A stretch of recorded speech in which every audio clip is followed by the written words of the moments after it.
Delhi liquor scam లో BRS MLC Kalvakuntla కవితకు CBI మరోసారి నోటీసులు జారీ చేసింది. ఈ నెల 26న విచారణకు హాజరు కావాలని నోటీసుల్లో పేర్కొంది. ఈ కేసుకు సంబంధించి గతంలోనూ కవితకు సమన్లు జారీ చేసింది సిబిఐ.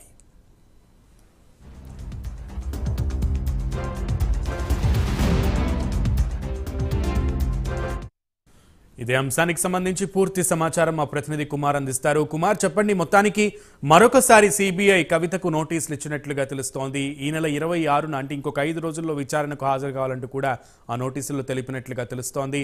కంప్లీట్ డీటెయిల్స్ ఏంటి? Thank you Sunil. కవితకి ఢిల్లీ లిక్కర్ స్కామ్ కి సంబంధించి ప్రస్తుతం సిబిఐ అయితే నోటీసులు అయితే జారీ చేసింది. ఏదైతే ఈ నెల 26ని కంపల్సరీ సిబిఐ విచారణకు హాజరు కావాలంటూ కూడా నోటీసులు అయితే ఇచ్చింది.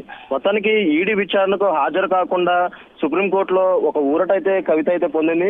ఏదైతే ఒక లేడీస్ కి సంబంధించి ఈడీ ఆఫీస్ లో విచారణ చేయకూడదంటూ కూడా అప్పట్లో ఏదైతే సుప్రీంకోర్టును అయితే కవిత ఆశ్రయించింది. దీనిపై సుప్రీంకోర్టు కేసు విచారణ చేపట్టి దీనిపై పూర్తి విచారించిన తర్వాత ఏదైతే సుప్రీంకోర్టులో కొద్దిగా ఊరటైతే లభించింది. కానీ ఈసారి సిబిఐ అధికారులు అయితే నోటీసులు ఇవ్వడంతో ఖచ్చితంగా హాజరవ్వాల్సిన పరిస్థితి అయితే నెలకొంటుంది.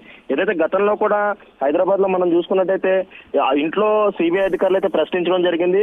సిబిఐ అధికారులు ప్రశ్నించిన తర్వాత ఈ కేసు ఈడీకి అయితే ఫాలోఅప్ చేశారు. ఈడీ తర్వాత ఢిల్లీకి సంబంధించి ఈడీ అధికారులు 2-3 సార్లు కవితనైతే ఏదైతే ఈ ఎంక్వైరీకి అయితే పిలిచారో ఢిల్లీ లిక్కర్ స్కామ్ కి సంబంధించి, అలాగే ఎవరైతే అప్రూవల్ గా మారారో వీళ్ళందరి గురించి కూడా కవితను ప్రశ్నించేందుకు అయితే 2-3 సార్లు అప్పటికే పిలవడం జరిగింది. కానీ ఏదైతే మహిళలకు ఈడీ ఆఫీస్ లో విచారణ సరైనది కాదంటూ కూడా ఏదైతే సుప్రీంకోర్టులో ఒక పిటిషన్ అయితే దాఖలు చేయడంతో సుప్రీంకోర్టులో అయితే కవితకైతే ఒక ఓవర్ట్ అయితే లభించినట్లే మనకు తెలుసు. కానీ ఇప్పుడు ఏదైతే సిబిఐ మళ్ళీ దీంట్లో ఇంటర్ఫీర్ అయితే అవ్వడం జరిగింది.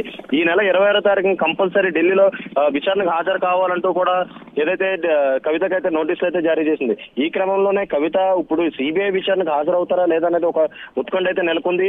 అలాగే ఢిల్లీ లిక్కర్ స్కామ్ కి సంబంధించి చాలా రోజుల పాటు ఈ న్యూస్ సంబంధించి అలాగే ఈ కేసు సంబంధించి ఇప్పటివరకు ఎలాంటిది కూడా బయటకు రాలేదు. ఏదైతే ఈ కేసు ఇప్పటివరకు సుప్రీంకోర్టులో ఉండడం నేపథ్యంలోని ప్రస్తుతం కవితకు ఊరట లభించిన వెంటనే సిబిఐ అయితే మళ్ళీ ఇన్వాల్వ్ అయింది.